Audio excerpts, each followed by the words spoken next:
Kami akan lanjutkan dari fakta ke-13 dengan penjelasan poin nomor 4. Bahwa berdasarkan fakta hukum di atas adalah jelas dan sesuai dengan ketentuan hukum bahwa terdakwa selaku pengguna anggaran yang telah mendelegasikan kewenangannya kepada pengguna anggaran tidak dapat dikenakan atau dimintakan pertanggungjawaban baik secara administratif maupun yuridis atas pelanggaran yang terjadi di dalam pelaksanaan pengadaan BTS 4G. Selanjutnya akan dilanjutkan oleh rekan kami tentang analisa. Izin melanjutkan yang mulia. Kami langsung ke halaman 420 yang mulia. Bab 4, analisa yuridis dan tanggapan atas surat tuntutan. Majelis Hakim yang terhormat, penuntut umum yang kami hormati, sidang yang mulia. Bahwa sebelum kami menguraikan analisa yuridis atas surat tuntutan, sekaligus membuktikan tidak terpenuhnya pasal yang didakwakan pada diri terdakwa, terlebih dahulu kami sampaikan hal-hal mendasar yang menjadi pisau analisis untuk membedah perkara akwo dari aspek yuridis. Bahwa dalam hukum pidana dikenal asas tiada pidana tanpa kesalahan. Asas ini merupakan dasar dari pertanggungjawaban pidana yang tidak ditemukan dalam undang-undang, namun termanifestasikan dalam pasal 6 ayat 1 Undang-Undang RI nomor 48 tahun 2009 tentang kekuasaan kehakiman. Dengan demikian, untuk menyatakan seseorang dapat dimintai pertanggungjawaban pidana, terlebih dahulu harus dibuktikan adanya kesalahan terhadap orang tersebut. Teori dianggap dibacakan yang mulia. Kami langsung ke halaman 422. Bahwa apabila asas dan doktrin-doktrin ahli pidana tersebut disandingkan dengan uraian pada bab 3 analisa fakta nota pembelaan ini, kami meyakini dan memang fakta yang demikian bahwa pertama, tidak ada kesalahan yang dilakukan oleh terdakwa dalam pengadaan BTS 4G. Kedua, tidak ada kehendak dan pengetahuan terdakwa atas penyimpangan-penyimpangan yang dilakukan oleh KPA dan PPK yang termuat dalam laporan hasil audit BPKP. Yang ketiga, tidak ada kehendak dan pengetahuan terdakwa mengenai pengumpulan dan distribusi uang yang dilakukan oleh saksi Irwan Hermawan dan saksi Windy Purnama. Keempat, tidak ada kehendak dan pengetahuan terdakwa mengenai pembayaran biaya hotel perjalanan dinas luar negeri Kominfo oleh Irwan Hermawan dan James Sutiawan. Kelima, tidak ada kehendak dan pengetahuan terdakwa mengenai pembayaran biaya golf oleh Galumbang Menak Simanjuntak. Dan yang keenam, tidak ada kehendak dan pengetahuan terdakwa bahwa honor tambahan staf Kominfo dan dana bantuan sosial berasal dari sumber yang tidak sah, sehingga terdakwa tidak dapat diminta pertanggungjawaban pidana atas kesalahan dalam pengadaan BTS 4G. Terlebih terbukti bahwa kebijakan-kebijakan yang diambil terdakwa dalam pengadaan BTS 4G tahun anggaran 2021 dan 2022 seluruhnya merupakan pelaksanaan perintah jabatan dari Presiden Republik Indonesia dalam rangka percepatan transformasi digital yang termuat dalam berbagai risalah rapat terbatas kabinet. Oleh karenanya, berdasarkan postulat hukum yang secara konkret termuat dalam pasal 51 ayat 1 KUHP serta doktrin para ahli yaitu Andi Hamzah dan Edi OS Hiariej mengenai elemen-elemen kesalahan yang telah kami uraikan di atas, terdakwa tidak dapat dipidana atas kebijakan-kebijakan yang diambil dalam rangka melaksanakan perintah jabatan. Meski demikian, untuk membuat terang perkara ini dan untuk memberikan keyakinan bagi yang mulia majelis hakim, kami tetap akan membuktikan ketidakbersalahan terdakwa atas unsur-unsur pasal yang didakwakan melalui analisa yuridis di bawah ini. Kami langsung ke halaman 427 yang mulia, mengenai unsur setiap orang.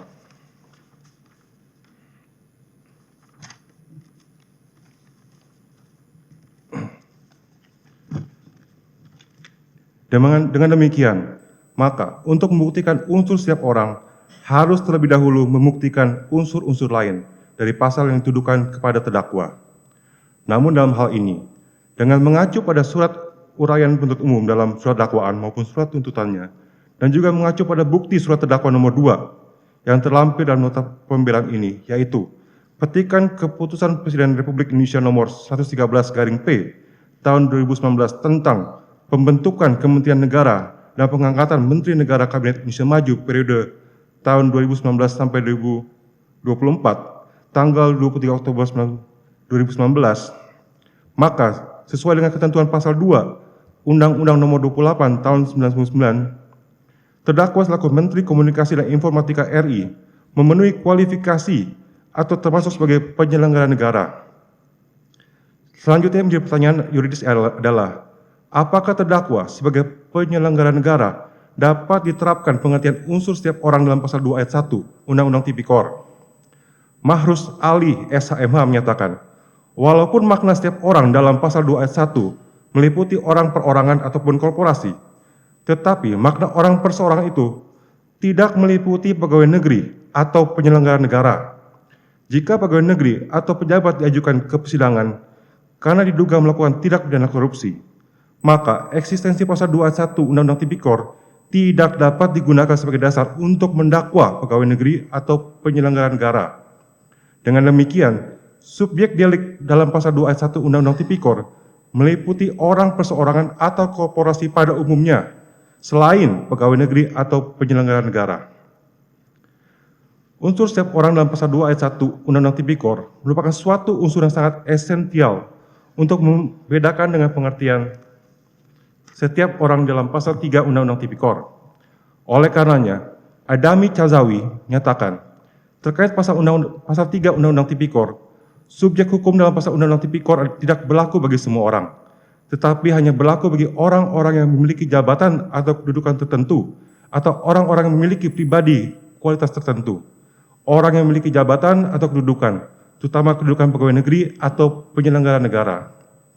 Berdasarkan fakta hukum, terdakwa adalah penyelenggara negara yang memiliki jabatan dan kedudukan tertentu, serta kewenangan yang melekat pada jabatannya selaku Menkominfo.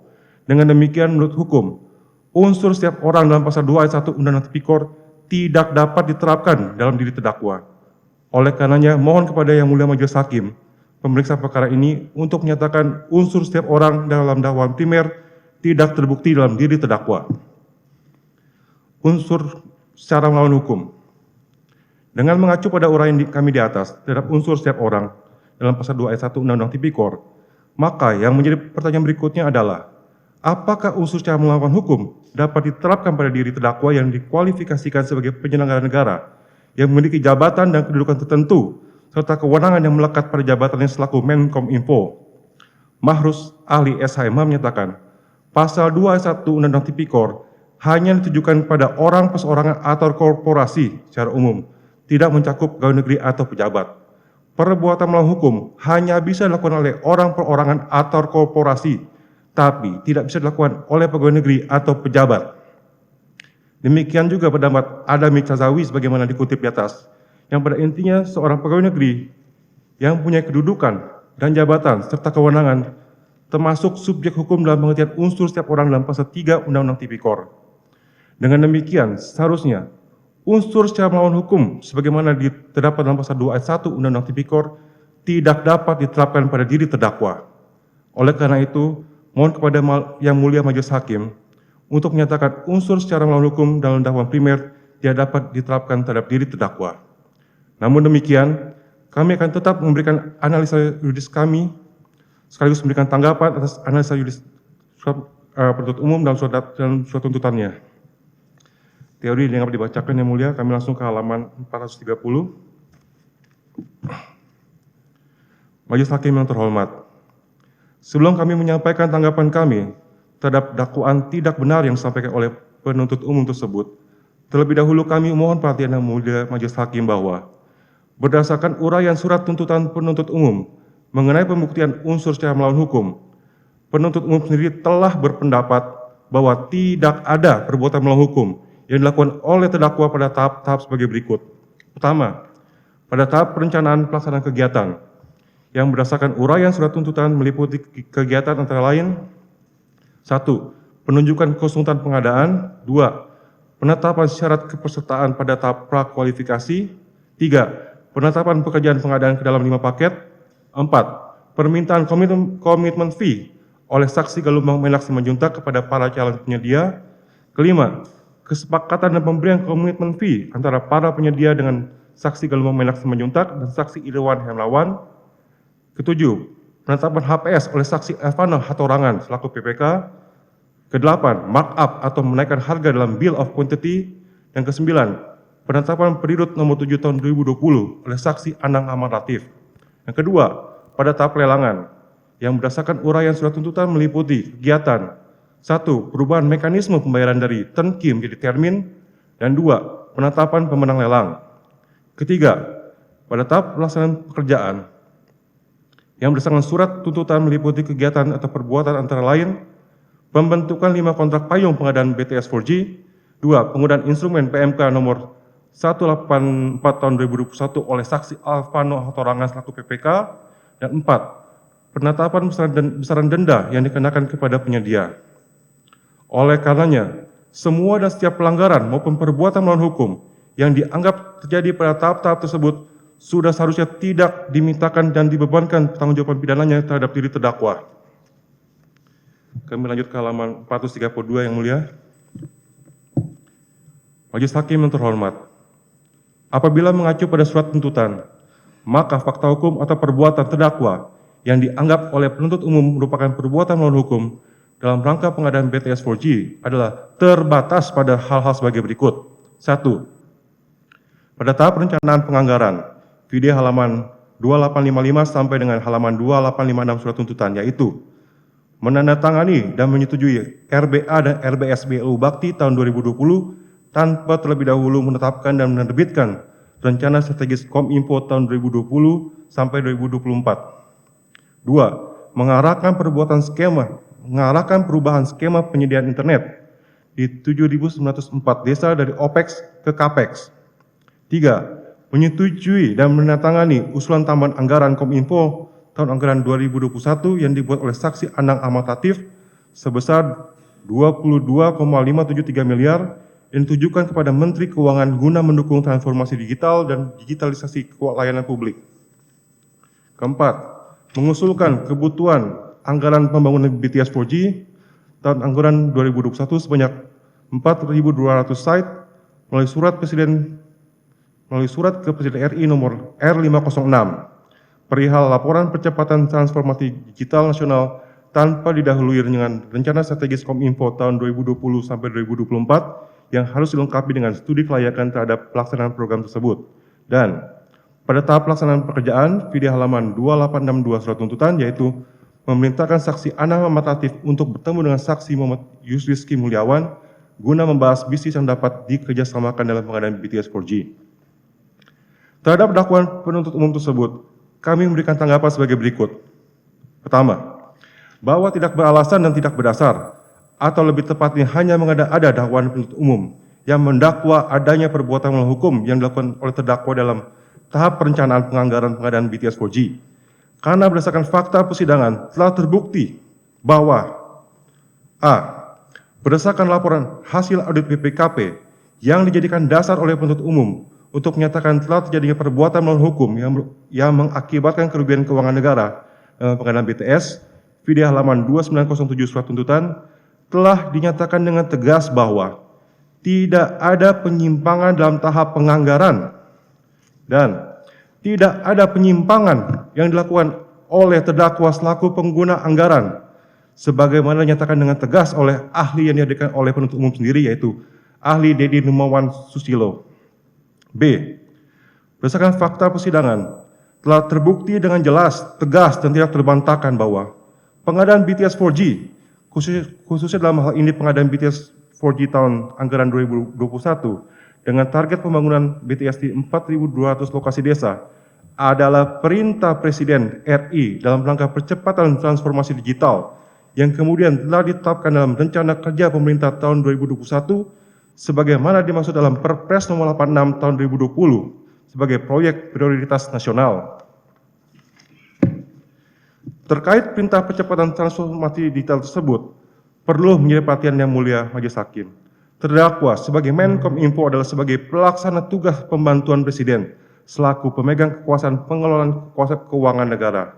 Dan sesuai dengan Undang-Undang Keuangan Negara yang dipedomani oleh terdakwa, telah diatur bahwa segala kebijakan yang ditetapkan oleh Presiden dalam rapat sidang kabinet merupakan pedoman pengelolaan keuangan negara sebagaimana diatur dalam Undang-Undang Nomor 17 Tahun 2003 tentang Keuangan Negara, khususnya pasal 6 ayat 1 dan penjelasannya. Dengan demikian, adalah kewajiban terdakwa untuk melaksanakan perintah Presiden yang disampaikan dalam rapat-rapat kabinet tersebut. C. Berdasarkan fakta persidangan, telah terbukti bahwa pengadaan BTS 4G adalah program lanjutan dari program Merdeka Sinyal yang telah dicanangkan dan bahkan telah dilaksanakan sebagian oleh Kominfo melalui BLU Bakti sejak tahun 2019, yaitu pada saat Kominfo masih berada di bawah kepemimpinan Bapak Rudiantara. Bahwa fakta-fakta hukum yang telah membuktikan dengan terang dan jelas bahwa pengadaan BTS 4G adalah perintah Presiden RI dan merupakan proyek prioritas nasional, dan bahwa pengadaan BTS 4G adalah program lanjutan, itu program yang sudah direncanakan bahkan sudah dilaksanakan sebagian oleh BLU Bakti, maka membuat terang bahwa 1. Pengadaan BTS 4G termasuk penganggarannya merupakan pelaksanaan kewajiban bagi terdakwa selaku Menkominfo karena adanya arahan dari Presiden RI dan bukan didasarkan pada kepentingan terdakwa. 2. Tidak ada alasan bagi terdakwa untuk mempertanyakan mengenai kesiapan BLU Bakti untuk melaksanakan pengadaan BTS 4G. Mengingat pembangunan BTS 4G sudah menjadi program dan telah dilaksanakan sebagian oleh BLU Bakti setidaknya sejak tahun 2019. D.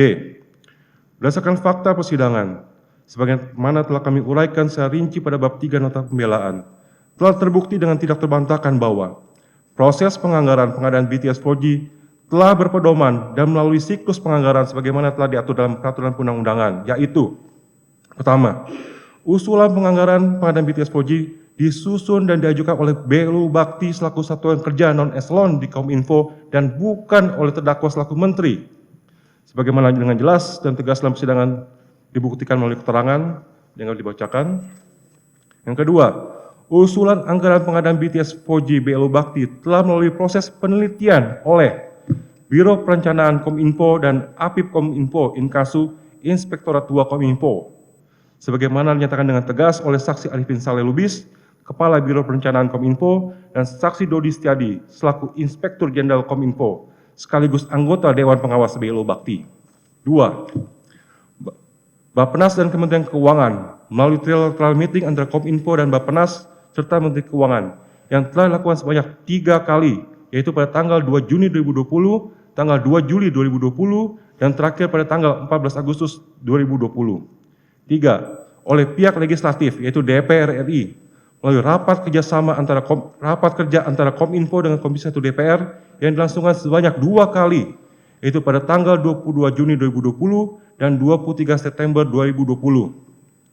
Tidak pernah ada catatan, penolakan, maupun blokir dari Kementerian Keuangan maupun Bappenas dalam proses pengusulan anggaran pengadaan BTS 4G, sebagaimana dinyatakan dengan tegas oleh saksi Arifin Saleh Lubis selaku Kepala Biro Perencanaan Kominfo.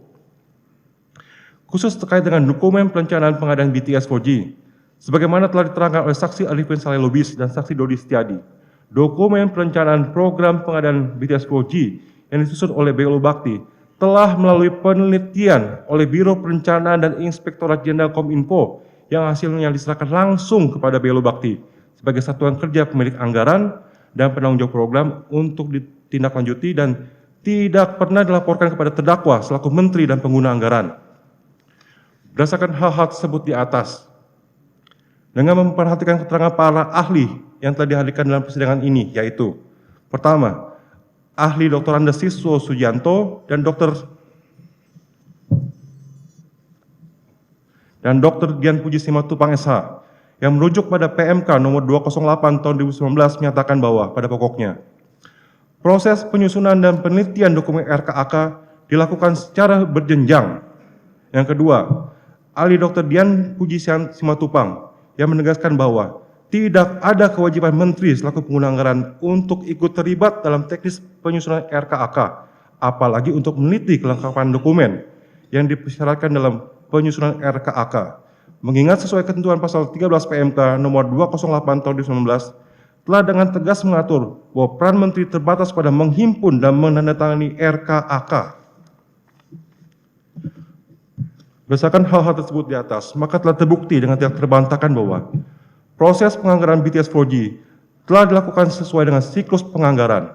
Yang kedua, kewajiban untuk melakukan penelitian terhadap dokumen perencanaan anggaran yang meliputi kelengkapan dan kebenaran dokumen serta kepatuhan dan penerapan kaidah-kaidah perencanaan penganggaran ada pada Biro Perencanaan Kominfo dan bukan pada terdakwa selaku menteri maupun sebagai pengguna anggaran.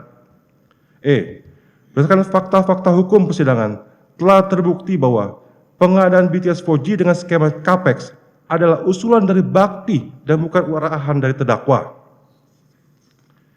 Fakta ini diperoleh secara sah dan meyakinkan berdasarkan persesuaian keterangan antara para saksi, yaitu saksi Muhammad Feryandi Mirza, Arifin Saleh Lubis, Indra Apriadi, Dodi Setiadi, Bambang Nugroho, dan Anang Ahmad Latif yang menyatakan bahwa pengadaan BTS 4G dengan skema belanja CAPEX merupakan usulan BLU Bakti yang disampaikan dalam Rapim Eselon 1 Kominfo tanggal 13 Juni 2020 dan disetujui secara kolektif kolegial oleh seluruh peserta rapat dengan pertimbangan agar BTS 4G yang terbangun tercatat sebagai aset negara dan kemudian setelah beroperasi akan disewakan kepada operator seluler sehingga BLU Bakti kembali memperoleh pendapatan dari biaya sewa operator seluler tersebut.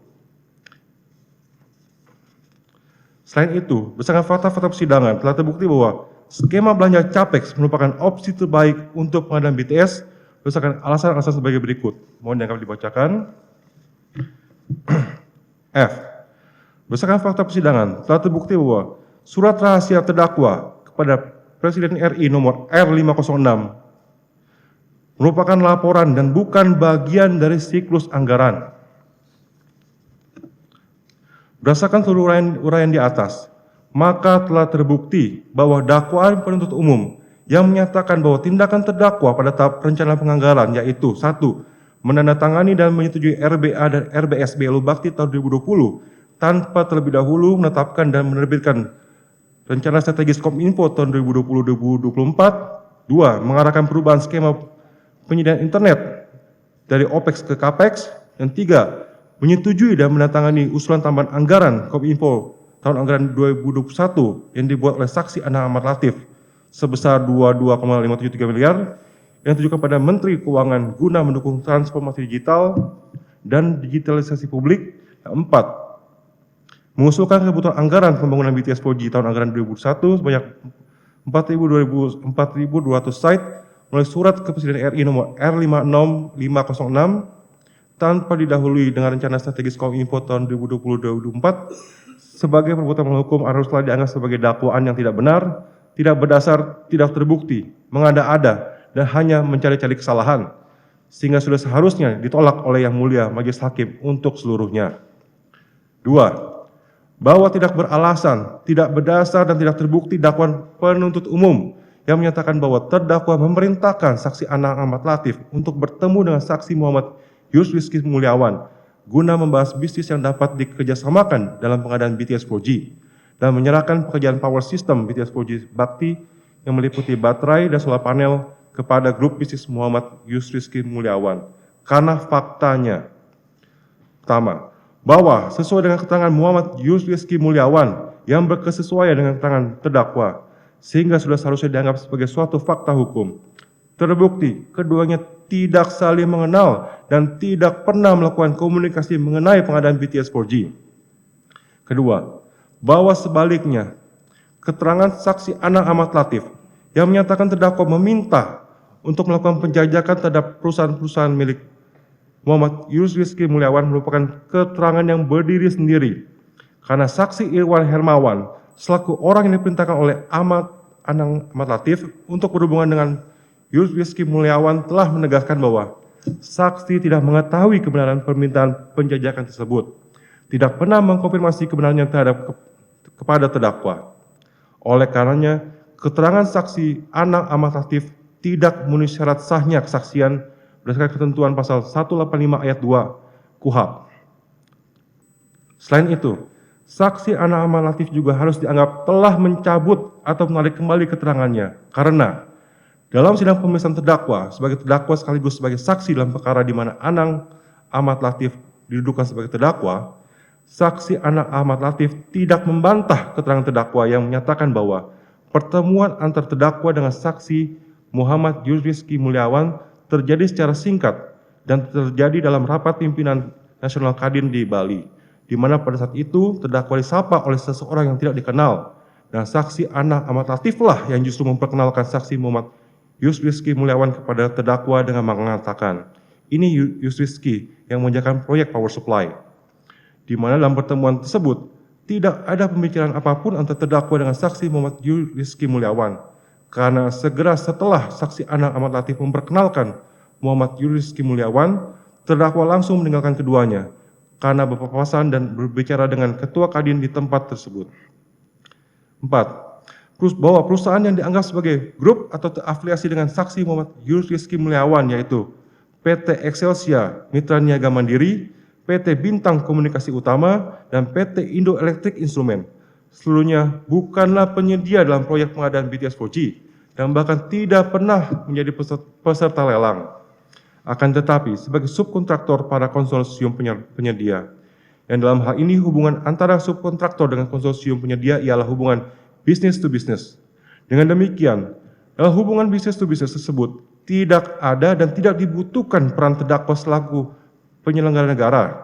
Apalagi dalam proses pengadilan ini, PA, KPA, dan PPK tidak memiliki hak untuk menentukan subkon dari masing-masing penyedia, melainkan sepenuhnya merupakan kewenangan penyedia.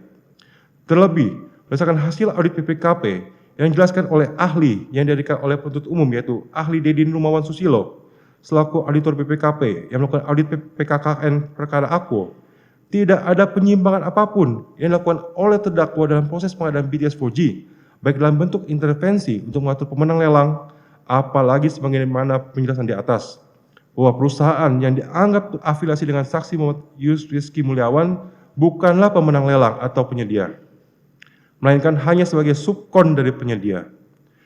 Tidak adanya keterkaitan antara terdakwa dengan saksi Muhammad Rizky Mulyawan maupun perusahaan-perusahaan PT IMM, PT BKU, PT IEI juga telah ditegaskan oleh saksi Rohadi, saksi Franinaldi, saksi Alfi Asman, dan saksi Muhammad Rizky Mulyawan yang pada pokoknya menyatakan bahwa perusahaan-perusahaan subkon power system yang dianggap terafiliasi dengan saksi Muhammad Rizky Mulyawan tersebut seluruhnya tidak pernah meminta dan mendapat persetujuan dari terdakwa untuk terlibat dalam pengadaan BTS 4G dan tidak pernah mengatasnamakan terdakwa dalam proses penawaran power system kepada para konsorsium.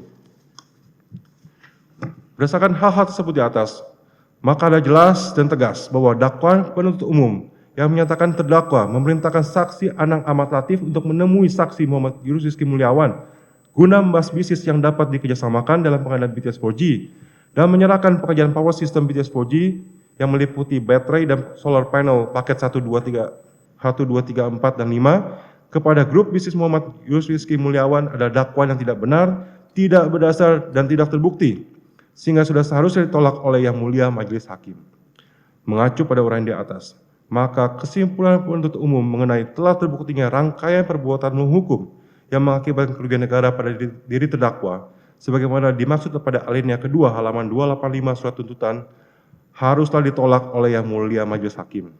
Begitu pula terkait ketentuan hukum yang dilanggar sebagai akibat dari perbuatan terdakwa, sebagaimana dimaksud pada halaman 2885 sampai dengan halaman 2891 surat tuntutan, sudah seharusnya ditolak oleh Yang Mulia Majelis Hakim. Apalagi berdasarkan hasil audit oleh auditor BPKP dan yang telah dituangkan dalam laporan hasil audit BPKP tersebut, tidak ada satupun dari ketentuan hukum tersebut yang dilanggar oleh terdakwa selaku pengguna anggaran. Oleh karenanya, unsur secara melawan hukum tidak terbukti pada diri dan perbuatan terdakwa. Lanjutkan oleh rekan kami yang mulia. Mohon izin melanjutkan yang mulia. Unsur memperkaya diri sendiri atau orang lain atau suatu korporasi. Mengingat unsur secara melawan hukum dalam pasal 2 ayat 1 Undang-Undang Tindak Pidana Korupsi telah tidak terbukti sehingga tidak dapat diterapkan pada diri terdakwa. Dengan demikian sebenarnya dalam dakwaan primer ini unsur memperkaya diri sendiri atau orang lain atau korporasi juga tidak relevan dihubungkan dengan diri terdakwa, mengingat harus adanya hubungan kausalitas antara unsur melawan hukum dengan unsur memperkaya diri sendiri atau orang lain atau korporasi. Mengingat unsur memperkaya diri sendiri atau orang lain atau suatu korporasi hanya dapat dinyatakan terbukti jika terdapat perbuatan melawan hukum. Sebagaimana pendapat ahli Profesor Muzakir SMH dalam persidangan sebagai berikut. bahwa dalam pemenuhan unsur pasal 2 ayat 1 harus dibuktikan bahwa keuntungan materi atau bertambahnya harta kekayaan berasal dari keuangan negara yang disebabkan karena adanya perbuatan melawan hukum. Mengingat pada dasarnya perbuatan memperoleh kekayaan, memperkaya diri sendiri, orang lain atau korporasi adalah perbuatan yang dibolehkan secara hukum. Artinya, harus ada hubungan kausalitas antara perbuatan melawan hukum yang dilakukan oleh pengelola atau pengguna keuangan negara dengan timbulnya kerugian keuangan negara dalam bentuk beralih atau pindahnya uang negara tersebut menjadi keuntungan pada diri sendiri, orang lain atau korporasi. Namun demikian, kami tetap akan melakukan analisa yuridis untuk membuktikan bahwa unsur memperkaya diri sendiri atau orang lain atau korporasi dalam dakwaan primer ini juga tidak terbukti pada diri terdakwa sebagaimana dakwaan penuntut umum. Bahwa pengertian memperkaya diri sendiri dapat dikualifikasikan sebagai berikut: A. Perolehan kekayaan, B. Perolehan kekayaan melampaui dari sumber kekayaannya, C. Ada kekayaan yang sah sesuai dengan sumber kekayaannya, dan ada kelebihan kekayaan yang tidak sah. Kekayaan yang tidak sah inilah yang diperoleh dari perbuatan memperkaya. Menurut Darwin Prince, memperkaya orang lain maksudnya akibat perbuatan melawan hukum dari pelaku. Ada orang lain yang menikmati bertambahnya kekayaan atau bertambahnya harta bendanya. Jadi di sini yang diuntungkan bukan pelaku langsung atau mungkin juga yang mendapat keuntungan dari perbuatan melawan hukum. Yang dilakukan oleh pelaku adalah suatu korporasi, yaitu kumpulan orang atau kumpulan kekayaan yang terorganisasi, baik merupakan badan hukum maupun bukan badan hukum. Bahwa untuk membuktikan unsur memperkaya diri sendiri atau orang lain dalam perkara tindak pidana korupsi, tidak cukup hanya membuktikan adanya pengeluaran uang dari negara, namun penuntut umum harus dapat membuktikan adanya aliran uang sebesar jumlah kerugian negara yang didalilkan kepada orang-orang yang dituduh telah diperkaya dari berkurangnya uang negara tersebut. Selain itu, memperhatikan rumusan pasal 2 ayat 1 Undang-Undang Tindak Pidana Korupsi mengenai memperkaya diri sendiri atau orang lain yang merupakan kata kerja, maka dapat dipastikan bahwa yang dimaksud itu adalah perbuatan aktif. Dengan demikian, perbuatan seseorang baru dikategorikan korupsi apabila melakukan perbuatan aktif saja dan tidak termasuk perbuatan pasif. Sebaliknya, jika terjadi kerugian keuangan negara yang menguntungkan seorang pejabat negara atau orang lain dan dipastikan bukan karena perbuatan aktif dari pejabat negara tersebut, maka si pejabat negara itu tidak melakukan perbuatan korupsi. Majelis Hakim yang terhormat, bahwa terkait pemenuhan unsur memperkaya diri sendiri atau orang lain atau suatu korporasi, kesimpulan penuntut umum adalah sebagaimana dinyatakan dalam halaman 2900 sampai dengan halaman 2902 surat tuntutan, yaitu kutipan tidak kami bacakan yang mulia, yang berisi soal penerimaan uang oleh para terdakwa. Lanjut ke halaman 456. Bahwa kesimpulan penuntut umum terhadap penerimaan uang yang diterima oleh para terdakwa, khususnya yang diterima oleh terdakwa Johnny Gerard Plate, haruslah ditolak oleh Yang Mulia Majelis Hakim karena merupakan dakwaan yang tidak benar, tidak beralasan dan tidak didukung alat bukti yang sah berdasarkan alasan dan fakta-fakta hukum sebagai berikut. 1. Sebagaimana telah terbukti dalam persidangan dan tidak dapat dibuktikan sebaliknya oleh penuntut umum, terdakwa tidak mengetahui, tidak terlibat, apalagi memerintahkan semua dan setiap pengumpulan dan penyaluran uang yang dilakukan oleh saksi Irwan Hermawan dan saksi Windy Purnama sebagaimana diuraikan pada halaman 2896 sampai dengan 2900 surat tuntutan. Oleh karenanya, kalaupun benar ada pihak-pihak yang diperkaya sebagai akibat dari pengumpulan dan penyaluran dana yang dilakukan oleh saksi Irwan Hermawan dan saksi Windy Purnama, maka terhadap hal tersebut tidak dapat dipertanggungjawabkan kepada diri terdakwa. 2. Sebagaimana telah terbukti dalam persidangan dan sebagaimana diakui sendiri oleh penuntut umum dalam uraian surat tuntutannya, bahwa terdakwa tidak terlibat dalam tahap perencanaan pelaksanaan kegiatan, tahap pelelangan, dan tahap pelaksanaan pekerjaan, khususnya terkait penentuan pemenang lelang dan pelaksanaan pembayaran terhadap penyedia, maka tidak ada alasan bagi penuntut umum untuk menyatakan terdakwa telah memperkaya para penyedia in casu konsorsium-konsorsium yang memenangkan proyek pengadaan BTS 4G. 3. Selain itu, dengan mengambil alih seluruh fakta hukum terkait tidak terpenuhnya unsur secara melawan hukum, sebagaimana telah kami uraikan di atas, maka tidak terbukti dengan tegas dan tidak terbantahkan bahwa tidak ada pelanggaran atau perbuatan melawan hukum yang dilakukan oleh terdakwa selaku pengguna anggaran dalam pengadaan BTS 4G, sebagaimana pendapat ahli auditor BPKP ahli Dedi Nurmawan Susilo STR AK yang pada intinya menyatakan tidak ditemukan penyimpangan atau pelanggaran ketentuan yang dilakukan oleh menteri selaku pengguna anggaran. Oleh karenanya, kalaupun ada pengeluaran negara dalam pengadaan BTS 4G yang pada gilirannya telah terbukti memperkaya orang lain atau korporasi, maka terhadap perbuatan melawan hukum tersebut tidak dapat dibebankan pertanggungjawabannya kepada terdakwa selaku pengguna anggaran. 4. Adapun terkait dakwaan bahwa terdakwa telah diperkaya sebesar 17 miliar 848.380.000 rupiah, maka sebagaimana telah menjadi fakta persidangan berdasarkan persesuaian keterangan para saksi dan keterangan terdakwa telah diperoleh fakta sebagai berikut. 4.1. Tidak benar dan tidak terbukti bahwa terdakwa telah menerima uang dengan nilai keseluruhan sebesar 10 miliar rupiah dari Windy Purnama. Bahwa sebagaimana telah kami uraikan pada angka 27 bab 3 analisa fakta nota pembelaan ini, maka fakta hukum sebenarnya terkait uang 10 miliar yang diberikan oleh saksi Windy Purnama kepada saksi Happy Indah Palupi sebagaimana didakwakan oleh penuntut umum adalah sebagai berikut. Terdakwa tidak pernah mengetahui adanya penerimaan uang dengan nilai keseluruhan mencapai 10 miliar yang diberikan oleh saksi Windy Purnama kepada saksi Indah Palupi berdasarkan perintah saksi Anang Ahmad Latif. Berikutnya, bahwa benar terdakwa telah meminta kepada saksi Anang Latif mencarikan honor tambahan bagi saksi Happy dan saksi Dedi Permadi dari sumber yang sah di BLU Bakti. Dikarenakan adanya permintaan dari saksi Happy Indah Palupi dan saksi Dedi Permadi yang diajukan dengan alasan keduanya telah bekerja keras melebihi tupoksi. Bahkan saat mengajukan honor tambahan tersebut, saksi Dedi Permadi menyampaikan bahwa di kementerian koordinator lain disediakan anggaran tambahan bagi tenaga ahli menteri. Namun terdakwa tidak pernah menentukan berapa besar honor tambahan yang dibutuhkan, melainkan meminta saksi Anang Ahmad Latif untuk berkoordinasi dengan saksi Happy mengenai besaran kebutuhannya. Bahwa upaya-upaya untuk mendapatkan honor tambahan melalui BLU Bakti telah berulang kali dilakukan oleh Dedi Permadi, baik untuk kepentingan sendiri maupun untuk kepentingan staf lainnya yang dibuktikan dengan A. Keterangan saksi Dedi Permadi yang pada pokoknya menyatakan bahwa terdakwa pernah dipromosikan sebagai Dewan Pengawas BLU Bakti untuk mendapat honor tambahan. B. Bukti surat terdakwa nomor 17 berupa nota dinas juru bicara kementerian dan staf khusus Menteri Bidang Kebijakan Digital dan SDM nomor 045 tanggal 23 Juni 2021 yang ditandatangani sendiri oleh saksi Dedi Permadi dan ditujukan kepada Dirut BLU Bakti. C. Bukti surat terdakwa nomor 18 berupa nota dinas juru bicara kementerian dan staf khusus Menteri Bidang Kebijakan Digital dan SDM nomor 073 tanggal 31 Desember 2020 yang ditandatangani sendiri oleh saksi Dedi Permadi dan ditujukan kepada Dirut BLU Bakti. Dan D. Bukti surat terdakwa nomor 19 berupa nota dinas staf khusus Menteri Bidang Digital dan SDM nomor 028 tanggal 13 Desember 2022 yang ditandatangani sendiri oleh saksi Dedi Permadi dan ditujukan kepada Dirut BLU Bakti. Ketiga nota dinas tersebut pada pokoknya berisi permohonan kepada BLU Bakti untuk menyediakan alokasi anggaran dukungan bagi tim substansi Menkominfo dan tim substansi persidangan Digital Economic Working Group J20. Dengan demikian, terbukti bahwa inisiatif mendapatkan honor tambahan dari BLU Bakti tidak berasal dari terdakwa, melainkan dari saksi Dedi Permadi. Bahwa terbukti angka 500 juta rupiah tidak berasal dari terdakwa, melainkan ditentukan oleh saksi Indah Palupi yang dibuktikan dengan A. Keterangan saksi Dedi Permadi yang pada pokoknya menyatakan nilai honor tambahan tidak disampaikan oleh terdakwa, melainkan oleh saksi Happy Indah Palupi dengan mengatakan bahwa nanti saksi akan mendapat honor tambahan sebesar 80 juta sampai 100 juta. B.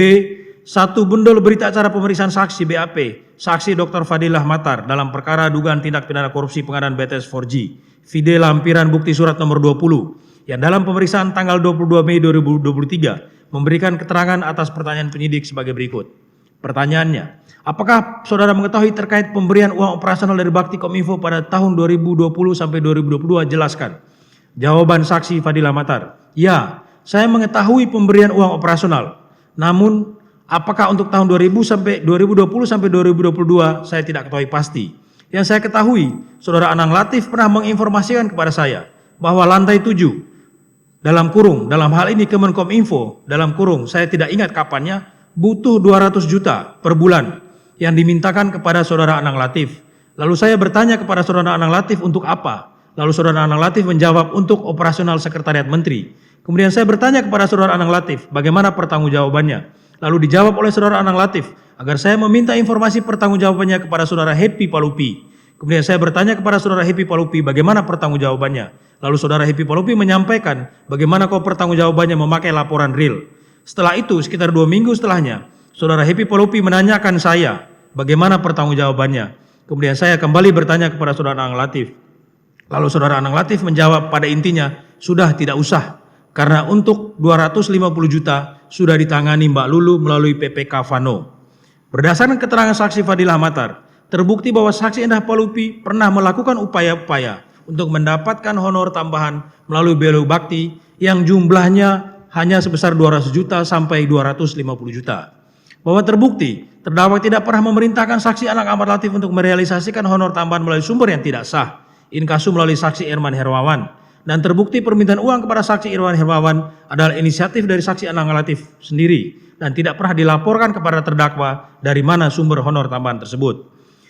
Bahwa berdasarkan fakta-fakta yang terungkap di persidangan, terbukti uang sebesar 10 miliar diperuntukkan untuk keperluan operasional staf Kominfo, yaitu untuk honor tambahan bagi saksi Happy Endah Palupi dan saksi Dedi Permadi, bukan untuk kepentingan terdakwa. Fakta hukum tersebut diperoleh berdasarkan a. Keterangan saksi Irwan Hermawan dan saksi Vindi Purnama yang pada pokoknya menyatakan bahwa berdasarkan penyampaian dari Anang Ahmad Latif, uang 500 juta per bulan yang diserahkan kepada Yunita adalah untuk operasional para staf di Kementerian Kominfo. B. Catatan tangan saksi Irwan Hermawan yang dibacakan di muka persidangan yang berisi rincian pengeluaran uang dari filing kabinet sebesar 10 miliar rupiah yang tercatat untuk staf Kementerian Kominfo, bukan untuk terdakwa.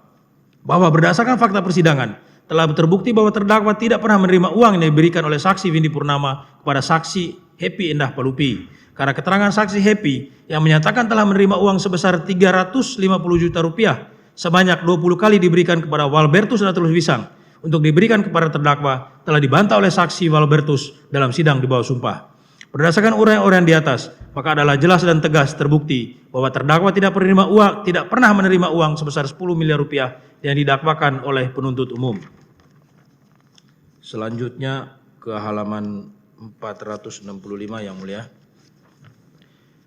Tidak benar dan tidak terbukti bahwa terdakwa menerima fasilitas bermain golf dari saksi Galumbang Menak Simanjuntak sebesar 420 juta rupiah sebanyak 6 kali yang bertempat di Suwarna Halim Perdana Kusuma, Senayan Golf, Pondok Indah Golf, BSD, PIK 2 dan Bali Pecatu. Bahwa sebagaimana telah kami uraikan pada angka 29 bab 3 analisa fakta nota pembelaan, maka fakta hukum yang sesungguhnya mengenai pemberian fasilitas bermain golf sebesar 420 juta rupiah dari saksi Galumbang Menak Simanjuntak adalah sebagai berikut. Bahwa berdasarkan persesuaian keterangan antara saksi Galumbang dan saksi Benjamin Sura, terbukti terdakwa tidak pernah meminta Galumbang Menak Simanjuntak untuk membayar biaya permainan golf terdakwa. Dan saksi Galumbang Menak Simanjuntak juga tidak pernah memerintahkan saksi Benjamin Sura untuk secara khusus membayarkan biaya permainan golf terdakwa. Bahwa faktanya, dari 6 lapangan golf yang disebutkan dalam surat dakwaan, 4 diantaranya yaitu Senayan Golf Club, Pondok Indah Golf, Damai Indah Golf BSD, dan Sedayu Indah Golf PIK 2, terdakwa merupakan member dengan rata-rata biaya yang dikeluarkan sekitar 300 sampai 500 ribu. Sedangkan pada lapangan golf Suwana Halim Perdana Kusuma dan New Kuta Golf Bali, rata-rata non-member hanya sebesar 800 sampai 1.900.000. Sehingga seandainya pun saksi Benyamin Sura membayarkan biaya golf terdakwa di luar pengetahuan terdakwa, maka nilai yang dikeluarkan untuk kepentingan terdakwa paling besar hanya 5 juta rupiah, bukan 420 juta rupiah sebagaimana yang didakwakan oleh penuntut umum. Berdasarkan hal-hal tersebut, maka sudah seharusnya dakwaan penuntut umum mengenai adanya penerimaan fasilitas golf dari saksi Galumbang Menak Simanjuntak dinyatakan tidak terbukti. 4.4. Tidak benar dan tidak terbukti bahwa terdakwa menerima fasilitas dari saksi Jamie Suciawan dan saksi Irman Hermawan berupa pembayaran hotel selama melakukan perjalanan dinas ke luar negeri. Bahwa sebagaimana telah kami uraikan pada angka 30 bab 3 analisa fakta nota pembelaan, fakta hukum yang sesungguhnya mengenai pemberian fasilitas pembayaran hotel dan dari saksi Jamie dan saksi Irman Hermawan sebagaimana didakwakan penuntut umum adalah sebagai berikut. Bahwa seluruh perjalanan dinas luar negeri yang dimaksud dalam surat dakwaan merupakan perjalanan dinas resmi yang keberangkatannya telah mendapat izin dari Presiden Republik Indonesia. Bahwa berdasarkan pengetahuan terdakwa, anggaran perjalanan dinas luar negeri menteri dibebankan kepada Dipa Kementerian Kominfo, sehingga tidak pernah ada niat dan pengetahuan terdakwa agar perjalanan dinas tersebut nantinya akan dibiayai oleh pihak swasta. Bahwa terdakwa tidak mengetahui jika ternyata biaya perjalanan dinas luar negeri dibebankan pada anggaran BLU Bakti, bukan Dipa Kominfo, karena sebagaimana keterangan saksi Happy Endah Palupi, keputusan untuk membebankan biaya perjalanan dinas menteri menggunakan anggaran BLU Bakti atau anggaran dinas Kominfo adalah keputusan kesekjenan, bukan keputusan terdakwa, dan tidak pernah dilaporkan kepada terdakwa. Karena memang faktanya, dalam setiap perjalanan dinas, terdakwa selaku menteri tidak mengurus hal-hal yang sifatnya sangat teknis. bahwa berdasarkan pengetahuan terdakwa, anggaran perjalanan dinas luar negeri menteri dibebankan kepada Dipa Kominfo, sehingga tidak pernah ada niat dan pengetahuan terdakwa agar perjalanan dinas tersebut nantinya akan dibiayai oleh pihak swasta. Bahkan dalam persidangan, tidak ada satupun dari pihak-pihak yang menginformasikan kepada terdakwa jika ternyata biaya-biaya perjalanan dinas luar negeri tersebut dibebankan kepada anggaran Belu Bakti, bukan Dipa Kominfo. Bahwa berdasarkan keterangan saksi Latifah Hanum, permintaan dana talangan hotel di Barcelona kepada staf Jamie Suciawan dilakukan atas arahan Anang Ahmad Latif, bukan perintah terdakwa. Bahwa berdasarkan keterangan saksi Latifah Hanum, permintaan biaya tagihan hotel di Inggris, Paris, dan Amerika kepada Irwan Hermawan dilakukan atas arahan Anang Ahmad Latif, bukan perintah terdakwa. Bahwa saksi Latifah Hanum, Jamie Suciawan, Irwan Hermawan, dan Anang Ahmad Latif telah menegaskan bahwa para saksi tidak pernah mengkonfirmasi dan melaporkan pembayaran biaya hotel perjalanan dinas luar negeri tersebut kepada terdakwa, sehingga terbukti tidak ada pengetahuan terdakwa mengenai pembayaran oleh pihak swasta tersebut. Bahwa berdasarkan keterangan saksi Latifah Hanum dan Happy Indah Palupi, biaya hotel yang dibayar oleh Irwan Hermawan dan Jamie Suciawan adalah tagihan hotel seluruh peserta perjalanan dinas yang rata-rata berjumlah 15 orang, bukan tagihan hotel terdakwa pribadi. Padahal faktanya, berdasarkan keterangan saksi Puji Lestari, biaya perjalanan dinas luar negeri rombongan sudah diberikan secara lamsam, termasuk biaya hotel, sehingga seharusnya tidak dibutuhkan biaya tambahan untuk biaya hotel dalam perjalanan dinas tersebut. Dengan demikian, jikapun benar ada pembayaran hotel oleh swasta, maka pembayaran fasilitas hotel tersebut tidak diperuntukkan untuk kepentingan terdakwa, namun untuk kepentingan rombongan lainnya. Karena berdasarkan keterangan terdakwa, tidak ada perintah maupun kewajiban bagi seluruh staf yang ikut dalam perjalanan dinas untuk menginap di hotel yang sama dengan terdakwa. Berdasarkan hal tersebut di atas, maka dakwaan penuntut umum mengenai adanya penerimaan fasilitas hotel oleh terdakwa dari pihak swasta inkasu dari saksi Jamie Suciawan dan saksi Irwan Hermawan harus dinyatakan tidak terbukti. 4.5. Tidak benar dan tidak terbukti bahwa penyerahan bantuan sosial kepada korban bencana banjir di Kabupaten Flores Timur, Gereja GMT di Nusa Tenggara Timur, Yayasan Pendidikan Katolik Arnoldus dan Keuskupan Diosis Kupang untuk kepentingan terdakwa.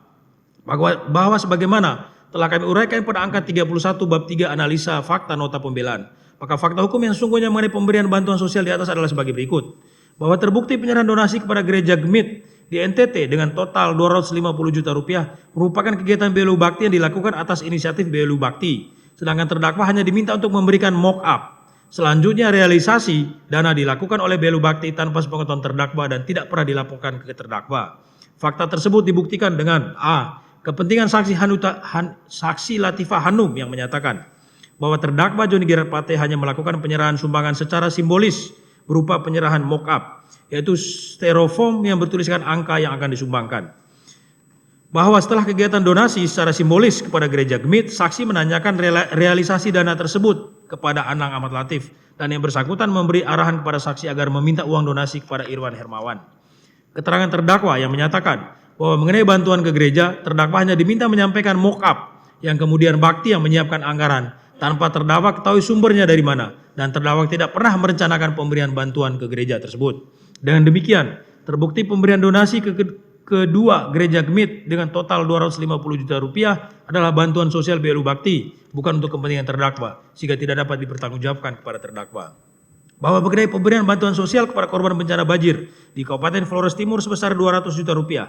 Dalam persidangan, tidak ada satupun saksi yang menjelaskan inisiatif dan sumber dana bantuan sosial tersebut. Saksi Latifah Hanum menerangkan bahwa saksi tidak mengetahui jumlahnya dan tidak mengetahui realisasinya. Sedangkan saksi Irwan Hermawan dengan tegas menyatakan bahwa saksi tidak mengetahui dan tidak pernah mengeluarkan uang sebesar 200 juta rupiah untuk keperluan korban bencana banjir. Sebagaimana telah dijelaskan oleh terdakwa, terdakwa tidak pernah menginisiasi pemberian bantuan sosial tersebut, melainkan hanya diminta oleh Belu Bakti untuk menyerahkan mock up secara simbolis. Bahkan realisasinya tidak pernah ditanyakan ataupun dilaporkan kepada terdakwa. Bahwa terkait realisasi donasi untuk Yayasan Pendidikan Katolik Arnoldus dan Keuskupan Diosis Kupang dengan total 1.500.000 juta rupiah, faktanya terdakwa tidak pernah memerintahkan Anang Ahmad Latif untuk mencari dana dari sumber yang tidak sah, dan saksi Anang Ahmad Latif tidak pernah melaporkan jika ternyata realisasinya diperoleh dari Irwan Hermawan. Oleh karena faktanya terdakwa tidak menghendaki dan tidak mengetahui permintaan uang kepada saksi Irwan Hermawan untuk keperluan donasi bagi Yayasan Pendidikan Katolik Arnoldus dan Keuskupan Diosis Kupang, maka terdakwa tidak dapat dimintakan pertanggungjawaban atas pencarian donasi yang tidak sah yang dilakukan oleh saksi Anang Ahmad Latif tersebut. bahwa apabila fakta hukum di atas dihubungkan dengan doktrin-doktrin ahli yang telah diuraikan sebelumnya, maka telah terang dan nyata unsur memperkaya diri sendiri atau orang lain atau korporasi tidak terbukti pada diri terdakwa karena tidak ada pertambahan kekayaan terdakwa dalam pengadaan BTS 4G dan terbukti berdasarkan laporan hasil audit BPKP bahwa tidak ada perbuatan melawan hukum terdakwa dalam pengadaan BTS 4G, sehingga tidak ada perbuatan-perbuatan yang bersifat kausalitas sebagai syarat pemenuhan unsur ini sebagaimana dimaksud dalam keterangan Profesor Dr. Muzakir SHMH. Tidak ada perbuatan aktif terdakwa untuk memperkaya diri sendiri sebesar 17 miliar 800 juta 40. Kami ulangi, 17 miliar 848 juta 308 ribu rupiah. Karena terdakwa tidak pernah meminta, dalam kurung tidak menghendaki, dan tidak mengetahui adanya aliran uang tersebut secara melawan hukum. Tidak adanya pengetahuan dan kehendak, willens and wettens, terdakwa mengenai pertambahan kekayaan pihak lain yang ternyata berkaitan dengan pengadaan BTS 4G. Dengan demikian, unsur memperkaya diri sendiri atau orang lain atau korupsi atau korporasi harus dinyatakan tidak terbukti pada diri terdakwa oleh Yang Mulia Majelis Hakim. Selanjutnya dibacakan oleh. Mohon izin melanjutkan Yang Mulia. Yang keempat, unsur yang dapat merugikan keuangan negara atau perekonomian negara untuk peraturan perundang-undangan dan doktrin ahli dianggap dibacakan. Oleh karena itu kami lanjut ke halaman 475. Terkait dengan unsur ini, pertanyaannya adalah apakah perbuatan terdakwa telah merugikan keuangan negara seperti yang didakwakan oleh jaksa penuntut umum dalam halaman 2907 surat tuntutan mengenai unsur merugikan keuangan negara. Penuntut umum telah menyatakan dengan tegas bahwa dasar penuntut umum menyatakan telah terjadinya kerugian keuangan negara adalah laporan hasil audit BPKP. Dan faktanya, mengacu pada laporan hasil audit BPKP, timbulnya kerugian keuangan negara dalam pengadaan BTS 4G hanya disebabkan oleh penyimpangan-penyimpangan sebagai berikut. Hasil audit BPKP tidak kami akan bacakan seluruhnya, akan tetapi pada pokoknya terdapat 3 jenis penyimpangan. Yang pertama, 7 penyimpangan pada proses perencanaan kegiatan, kedua 6 butir penyimpangan pada proses pemilihan penyedia, dan 9 butir penyimpangan pada proses penandatanganan dan pelaksanaan kontrak. Lanjut ke halaman 480, yang mana seluruh penyimpangan tersebut dilakukan oleh PA, KPA, dan Pokja.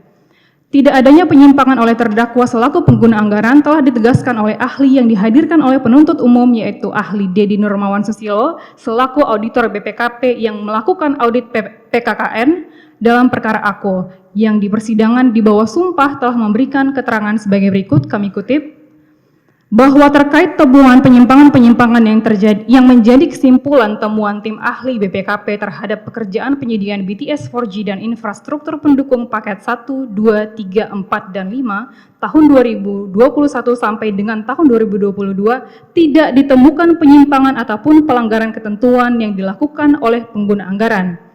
Bahwa pada saat melakukan audit kerugian keuangan negara, tim ahli BPKP tidak melakukan klarifikasi dengan terdakwa Johnny Gerard Plate selaku Menkominfo ataupun selaku pengguna anggaran, karena tim ahli menilai dari bukti dan juga keterangan BAP yang diperoleh dari penyidik sudah cukup untuk ahli BPKP menyimpulkan penyimpangan yang mengakibatkan kerugian keuangan negara pada proyek penyediaan BTS 4G oleh BLU Bakti. Oleh karenanya, kalaupun benar ada kerugian keuangan negara dalam pengadaan BTS 4G, terdakwa tidak dapat dimintakan pertanggungjawaban pidana atas timbulnya kerugian keuangan negara tersebut, sebab telah terbukti berdasarkan hasil audit BPKP bahwa temuan kerugian keuangan negara sebesar 8,03 triliun tidak disebabkan oleh penyimpangan terdakwa, melainkan diakibatkan oleh penyimpangan ataupun kesalahan pihak lain. Berdasarkan uraian tersebut di atas, maka unsur yang dapat merugikan keuangan negara atau perekonomian negara tidak terbukti secara sah dan meyakinkan terpenuhi pada diri terdakwa. 5. Mengenai pasal 55 ayat 1 ke 1 KUHP. Ketentuan pasal 5 ayat 1 ke 1 KUHP ini merupakan ataupun mengatur mengenai perbuatan tindak pidana yang terdiri dari mereka yang melakukan atau plehen, mereka yang menyuruh lakukan don plehen, dan mereka yang turut serta melakukan atau mede plehen. Bahwa rumusan secara bersama-sama menurut ajaran ilmu hukum pidana adalah terjemahan dari mede deder, makna atau arti kata mede deder adalah deder juga. Menurut Profesor Satocit Kartanegara, Terpenuhinya perbuatan bersama-sama baik sebagai yang melakukan atau turut serta melakukan harus ada kerjasama fisik, harus ada kesadaran bekerja sama, maupun harus ada keinsyafan bekerja sama, yang walaupun dalam ketentuan pasal 55 ayat 1 ke 1 KUHP tidak diatur dengan tegas demikian. Bahwa apabila kami mengaitkan doktrin ahli dengan fakta persidangan, maka kesimpulan JPU mengenai pemenuhan unsur pasal 55 ayat 1 ke 1 dalam halaman 2950 tuntutan merupakan kesimpulan yang tidak benar dan tidak berdasar karena berdasarkan fakta-fakta persidangan terbukti sebaliknya, yaitu dalam halaman 483. 1. Bahwa sesuai dengan fakta persidangan dan sebagaimana diakui sendiri oleh penuntut umum dalam surat tuntutannya, peran terdakwa dalam pengadaan BTS 4G hanyalah pada tahap perencanaan penganggaran. Dan faktanya, dalam tahap perencanaan penganggaran BTS 4G, tidak pernah ada dan tidak pernah terbukti adanya kesepakatan dalam bentuk apapun antara terdakwa dengan pihak-pihak yang menurut penuntut umum telah bersama-sama dengan terdakwa melakukan perbuatan melawan hukum yang melanggar pasal 2 ayat 1 Undang-Undang Tindak Pidana Korupsi, yaitu saksi Anang Ahmad Latif, saksi Galumbang Menak Simanjuntak, saksi Irwan Hermawan, saksi Windy Purnawa, saksi Mukti Ali, dan saksi Muhammad Yusrizki Mulyawan. Selanjutnya kami sebut dengan saksi Anang Ahmad Latif dan kawan-kawan, baik itu penentuan kebijakan pengadaan BTS 4G maupun dalam penganggarannya. 2. Bahwa kebijakan pengadaan BTS 4G oleh BLU Bakti bukanlah inisiatif dari terdakwa maupun bukan inisiatif dari Anang Ahmad Latif dan kawan-kawan, melainkan berdasarkan perintah Presiden Republik Indonesia yang disampaikan dalam berbagai ratas kabinet dalam rangka percepatan transformasi digital, yang dimulai pada ratas kabinet pada tanggal 4 Juni tahun 2020 yang kemudian ditetapkan sebagai proyek prioritas nasional dalam rencana kerja pemerintah tahun 2020. 3. Bahwa penganggaran pengadaan BTS 4G dilakukan berdasarkan usulan saksi Anang Ahmad Latif selaku Direktur Utama BLU Bakti dalam rapat eselon 1 Kominfo pada tanggal 13 Juni 2020 yang kemudian usulan tersebut disetujui oleh seluruh peserta rapat secara kolektif kolegial. 4. Bahwa usulan target lokasi pembangunan BTS dan kebutuhan anggarannya, baik menggunakan rupiah murni maupun menggunakan PNBP Kominfo, disusun sendiri oleh BLU Bakti tanpa adanya intervensi dari terdakwa selaku pengguna anggaran, dan kemudian telah melalui mekanisme siklus penganggaran sebagaimana diatur dalam peraturan perundang-undangan, termasuk namun tidak terbatas telah melalui proses penelitian oleh Biro Perencanaan dan Inspektoral Jenderal Kominfo, serta telah melalui penelaahan melalui trilateral meeting dengan Bappenas dan Kementerian Keuangan. 5. Adapun dalam proses pelaksanaan pengadaan BTS 4G telah terbukti sebagai berikut. A. Terdakwa selaku pengguna anggaran tidak pernah terlibat dan tidak pernah melakukan intervensi dalam proses pelaksanaan pengadaan BTS 4G, termasuk namun tidak terbatas pada penentuan pemenang lelang ataupun penyedia maupun terhadap pembayaran yang dilakukan oleh BLU Bakti kepada para penyedia, sebagaimana telah dinyatakan dengan tegas dalam laporan hasil audit BPKP. B. Terdakwa tidak mengetahui mengenai adanya pengumpulan uang maupun pendistribusian uang tersebut yang dilakukan oleh Irwan Hermawan dan saksi Windy Purnawa yang terkait dengan pengadaan BTS 4G. Berdasarkan fakta-fakta tersebut di atas, maka adalah jelas, tegas, dan tidak terbantahkan tidak pernah ada meeting of mind antara terdakwa dengan saksi Anang Ahmad Latif dan kawan-kawan, dan tidak terbukti adanya niat jahat terdakwa untuk menguntungkan diri sendiri ataupun orang lain ataupun korporasi secara melawan hukum. Oleh karenanya, pasal 55 ayat 1 ke 1 KUHP harus dinyatakan tidak terbukti pada diri terdakwa. Berdasarkan analisa yuris tersebut di atas, penasihat hukum berpendapat bahwa seluruh unsur pasal 2 ayat 1 Undang-Undang PTPK jungto pasal 5 ayat 1 ke 1 Kitab Undang-Undang Hukum Pidana tidak terpenuhi pada diri terdakwa. Oleh karena itu, terdakwa harus dinyatakan tidak terbukti bersalah melakukan tindak pidana korupsi sebagaimana dimaksud dalam pasal 2 ayat 1 Undang-Undang PTPK jungto pasal 55 ayat 1 ke 1 KUHP. Bab selanjutnya, analisa penjatuhan pidana pokok dan pidana tambahan pada halaman 486. 1. Analisa penjatuhan pidana pokok.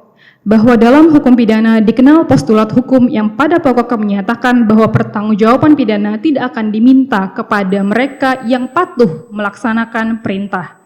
Postulat ini secara konkret termuat dalam pasal 51 ayat 1 KUHP yang mengatur barang siapa melakukan perbuatan untuk melaksanakan perintah jabatan yang diberikan oleh penguasa yang berwenang tidak dipidana. Terkait dengan perintah jabatan ini, Profesor Edi menyatakan bahwa perintah jabatan yang dikeluarkan oleh yang berwenang memberikan hak bagi yang menerima perintah untuk berbuat sesuatu atau tidak berbuat sesuatu. Dengan demikian, hak ini menghapuskan elemen pertanggungjawaban ataupun menghapuskan sifat melawan hukumnya sehingga dimasukkan sebagai alasan pembenar. Selain itu, Prof. Edi menjelaskan bahwa untuk dibebaskan dari pertanggungjawaban pidana atas dasar melakukan perintah jabatan, paling tidak ada 3 persyaratan. Pertama, antara yang memerintah dan diperintah berada dalam dimensi hukum publik. Kedua, antara yang memerintah dan yang diperintah terdapat hubungan subordinasi atau hubungan dimensi kepegawaian. Ketiga, melaksanakan perintah jabatan harus dengan cara yang patut dan seimbang sehingga tidak melampaui batas kewajaran.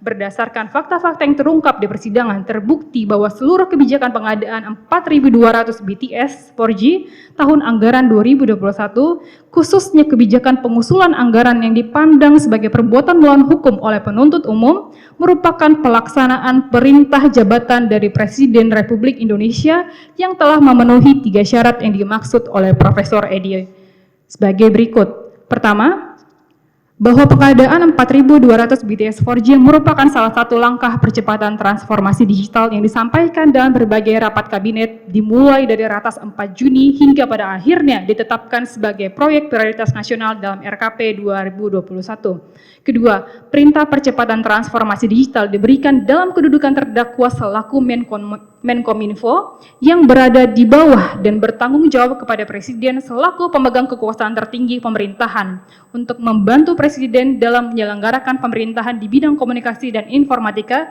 sebagaimana diatur di dalam pasal 17 ayat 1 Undang-Undang Dasar, pasal 3 Undang-Undang Republik Indonesia Nomor 39 Tahun 2008 tentang kementerian yang mengatur kementerian berada di bawah dan bertanggung jawab kepada Presiden, dan Peraturan Presiden Republik Indonesia Nomor 54 Tahun 2015 yang kemudian dicabut dengan Peraturan Presiden Republik Indonesia Nomor 22 Tahun 2023 yang mengatur dalam pasal 1 ayat 1, Kementerian Komunikasi dan Informatika berada di bawah dan bertanggung jawab kepada Presiden. 2. Kementerian Komunikasi dan Informatika mempunyai tugas menyelenggarakan urusan pemerintahan di bidang komunikasi informatika untuk membantu Presiden dalam menyelenggarakan pemerintahan negara.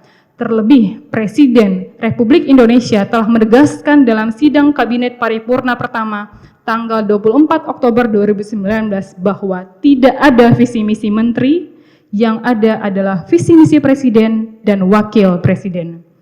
Ketiga, sebagaimana telah kami uraikan pada bab 3 analisa fakta nota pembelaan, terbukti proses pengusulan anggaran telah secara patut dan berdasarkan peraturan perundang-undangan yang dibuktikan berdasarkan alat bukti sebagai berikut. 1. Keterangan saksi Arifin Saleh Lubis yang pada pokoknya menyatakan bahwa pengusulan anggaran BTS 4G tahun 2021 telah sesuai dengan siklus anggaran. 2. Keterangan saksi Arifin Saleh Lubis, saksi Dodi Setiadi, ahli Dr. Siswa Sujanto, ahli Dian Puji Simatupang yang pada pokoknya menyatakan sesuai dengan PMK 208 tahun 2019, peran terdakwa dalam penyusunan RKAK hanya menandatangani secara ex officio karena prinsipnya RKAK disusun oleh Satker dan diteliti secara berjenjang oleh Biro Perencanaan dan APIP.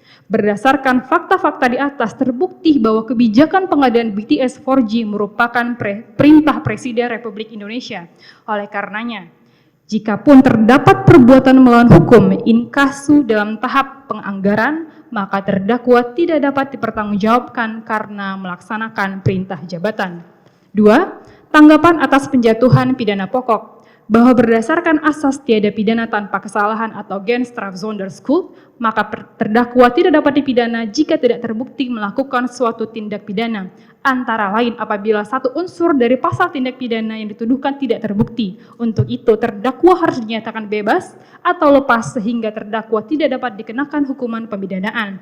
Faktanya dalam perkara Akwo, berdasarkan seluruh uraian atas unsur-unsur pasal 2 ayat 1 Undang-Undang PTPK Junto pasal 5 ayat 1 ke 1 KUHP, dengan merujuk pada fakta-fakta persidangan terdakwa tidak terbukti melakukan tindak pidana korupsi sebagaimana diatur dalam pasal 2 ayat 1 Undang-Undang PTPK Jungto pasal 5 ayat 1 ke 1 KUHP.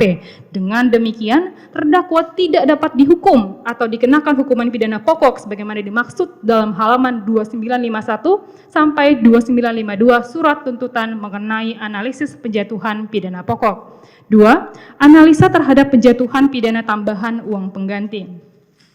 Profesor Edi menyatakan bahwa pidana tambahan tidak boleh dijatuhkan tanpa pidana pokok, namun sebaliknya pidana pokok boleh dijatuhkan tanpa pidana tambahan. Selanjutnya di dalam tindak pidana korupsi, pidana tambahan berupa uang pengganti nilainya maksimal setara dengan harta benda yang diperoleh dari tindak pidana korupsi. Bahwa dalam pasal 18 Undang-Undang PTPK yang merupakan dasar ataupun landasan penjatuhan pidana pokok pembayaran uang pengganti tidak memberikan pengertian yang terang sehingga menimbulkan tafsir yang berbeda-beda antara penegak hukum. Oleh karena itu, rujukan yang digunakan dalam pelaksanaan pasal tersebut adalah Peraturan Mahkamah Agung Republik Indonesia Nomor 5 Tahun 2014 tentang pidana tambahan uang pengganti atau yang disebut dengan Perma 5 Tahun 2014 yang dalam pasal 1 mengatur sebagai berikut. Dalam hal menentukan jumlah pembayaran uang pengganti dalam tindak pidana korupsi adalah sebanyak-banyaknya sama dengan harta benda yang diperoleh dari tindak pidana korupsi dan bukan semata-mata sejumlah kerugian keuangan negara yang diakibatkan. Bahwa mengacu pada Perma nomor 5 tahun 2014 tersebut, maka dakwaan penuntut umum yang menuntut terdakwa untuk membayar uang pengganti sebesar 17.848.308.008 rupiah sudah seharusnya ditolak oleh Yang Mulia Majelis Hakim, mengingat berdasarkan fakta yang telah kami uraikan di atas telah terbukti bahwa terdakwa tidak mendapatkan keuntungan ataupun kekayaan dalam bentuk apapun dalam pengadaan BTS 4G, maka terbukti pasal 18 ayat 1 Undang-Undang PTPK tidak dapat diterapkan terhadap diri terdakwa. Untuk selanjutnya dilanjutkan rekan. Izin melanjutkan Yang Mulia, analisa terhadap pidana tambahan perampasan aset, bahwa terhadap surat tuntutan penuntut umum yang meminta agar dilakukan perampasan terhadap aset milik terdakwa yang telah disita, yaitu barang bukti nomor urut 1.1, barang bukti nomor urut 1.2, barang bukti nomor urut 1.3, barang bukti nomor urut 2.1, barang bukti nomor urut 2.2, dan barang bukti nomor urut 2.3, sudah seharusnya ditolak oleh Yang Mulia Majelis Hakim karena tidak berdasarkan hukum dan menciderai rasa keadilan, mengingat pada fakta-fakta sebagai berikut. Bahwa selama persidangan, penuntut umum tidak mampu membuktikan dan tidak terbukti adanya aliran uang kepada terdakwa yang bersumber dari pengadaan BTS 4G, sehingga tidak ada alasan untuk menyita aset milik terdakwa menurut pasal 39 ayat 1 KUHP, terlebih untuk merampas aset tersebut. 2. Bahwa terbukti seluruh aset yang disita merupakan aset yang diperoleh dari sumber yang sah, dan bahkan aset berupa tanah diperoleh terdakwa jauh sebelum tempus delikti perkara akuo, yang dapat kami buktikan sebagai berikut. 2.1. Mengenai aset kendaraan, bahwa 1 unit mobil Land Rover tipe Range Rover Velar 2 Olat model Jeep SC HDTP nomor plat B10-an warna putih metalik yang disita dari istri terdakwa dibeli pada tanggal 13 September 2021 menggunakan uang milik istri terdakwa melalui pencairan deposito yang dimiliki sudah sejak lama yang dibuktikan dengan alat bukti surat sebagai berikut. A. 1 bundel laporan transaksi finansial Bank BRI nomor rekening 030201014699504 atas nama Maria Ana SH. Periode transaksi 1 September 2021 sampai 30 September 2021. Video lampiran bukti surat nomor 27 dengan rincian transaksi sebagai berikut. Kami lampirkan rinciannya, keterangan tanggal 8 September 2021 tercatat pencairan deposito sebesar 3 miliar rupiah. Dan tanggal 8 September 2021 tercatat transaksi pemindahan dana debit sebesar 3 miliar rupiah. B. Laporan transaksi finansial Bank BRI nomor rekening 02300100345304 atas nama PT Mandosawu Putra Tama Sakti. Periode transaksi 1 September 2021 sampai 30 September 2021. Dalam kurung video lampiran bukti surat nomor 28 dengan rincian transaksi sebagai berikut. Terlampir keterangan tanggal 8 September 2021 tercatat transaksi kredit sebesar 3 miliar rupiah yang faktanya transaksi kredit tersebut bersumber dari rekening Ibu Maria Ana. Dan tanggal 9 September 2021 tercatat pemindahan dana melalui RTGS dalam kurung debit sebesar 2.670 juta rupiah. C. Surat PT Indomobil Trada Nasional nomor 0005 FAD garing SPT garing 9 2021 tanggal 13 September 2021 perihal permohonan transfer yang pada pokoknya berisi pemberitahuan kepada PT Warloka Nusantara Internasional dalam kurung perusahaan keluarga terdakwa untuk melakukan pelunasan pembayaran 1 unit mobil Land Rover sebesar 2.663.375.000 rupiah ke rekening BCA atas nama PT Indomobil Trada Nasional dengan nomor rekening 7160107787. Fide lampiran bukti surat nomor 29. D. Laporan transaksi finansial Bank Mandiri Persero atas nama PT Warloka Nusantara Internasional tanggal 22 Februari 2021 sampai dengan 31 Desember 2021. Fide lampiran bukti surat nomor 30 dengan rincian transaksi sebagai berikut. Terlampir keterangan tanggal 9 September 2021 tercatat transaksi kredit yang bersumber dari RTGS sebesar 2.670 juta rupiah.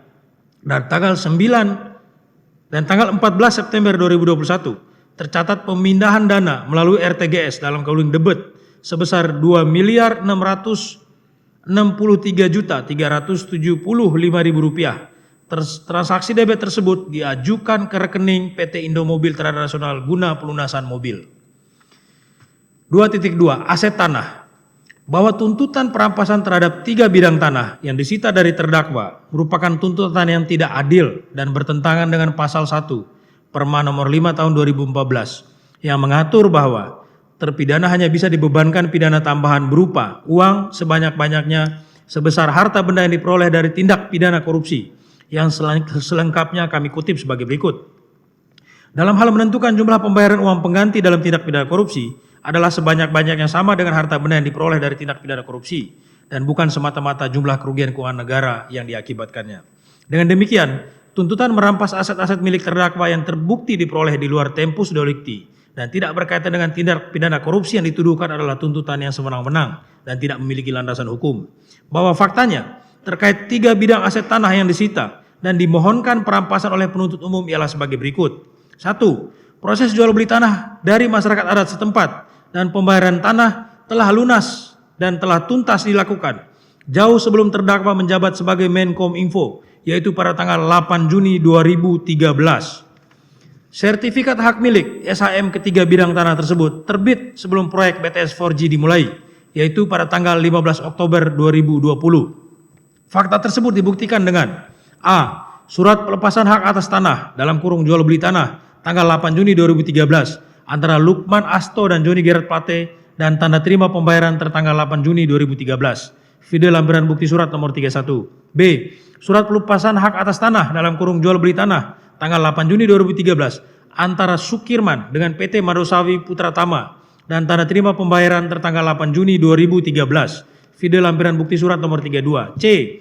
Sertifikat hak milik nomor 01591 atas bidang tanah seluas 45.170 meter persegi di Desa Warloka, Kecamatan Komodo, Kabupaten Manggarai Barat, Provinsi Nusa Tenggara Timur atas nama Joni Gerard Plate yang terbit pada tanggal 15 Oktober 2020. D. Sertifikat hak milik nomor 01590 atas bidang tanah seluas 34.930 meter persegi di Desa Warloka, Kecamatan Komodo, Kabupaten Manggarai Barat, Provinsi Nusa Tenggara Timur atas nama Maria Ana SH yang terbit pada tanggal 15 Oktober 2020.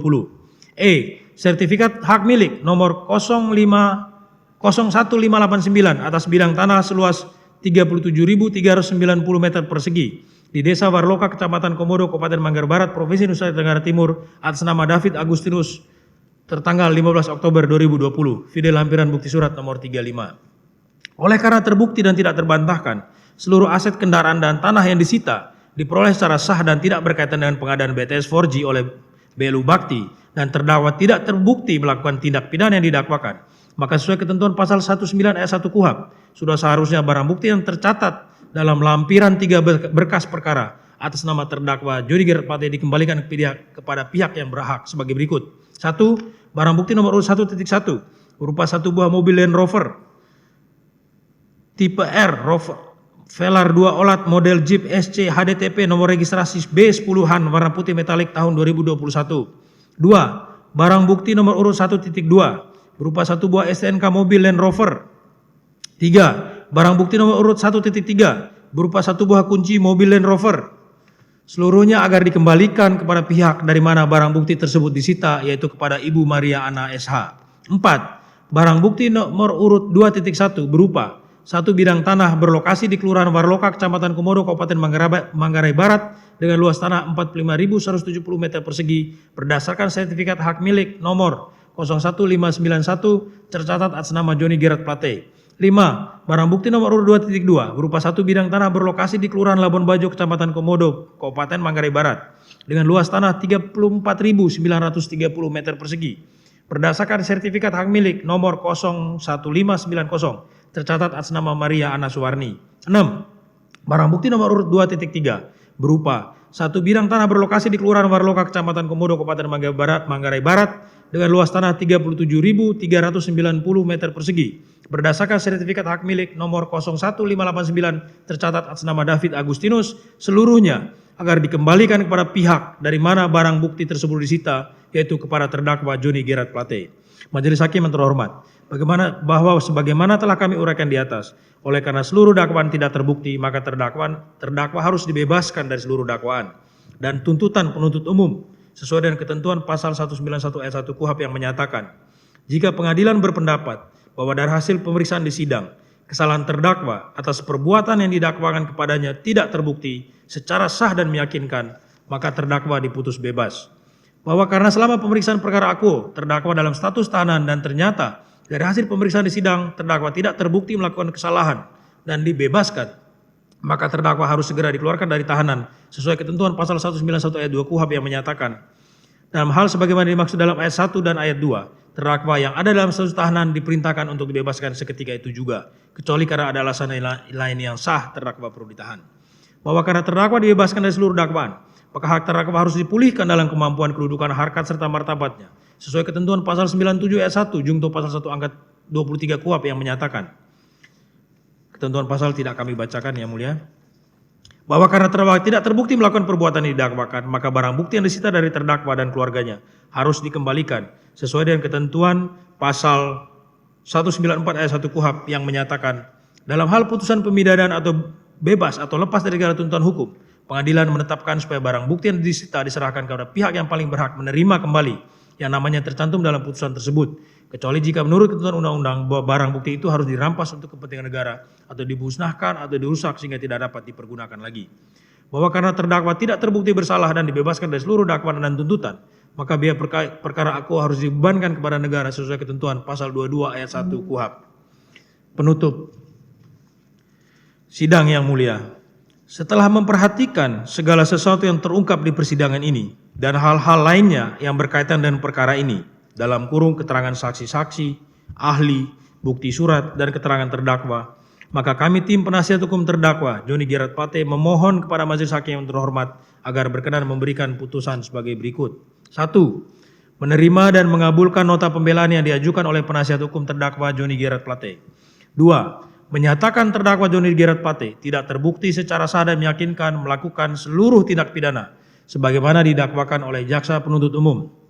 3. Membebaskan terdakwa Joni Gerard Plate dari seluruh dakwaan jaksa penuntut umum atau setidak-tidaknya melepaskan terdakwa dari segala tuntutan hukum. 4. Memulihkan hak terdakwa Joni Gerard Plate dalam kedudukan, kemampuan, dan harkat serta martabatnya seperti semula.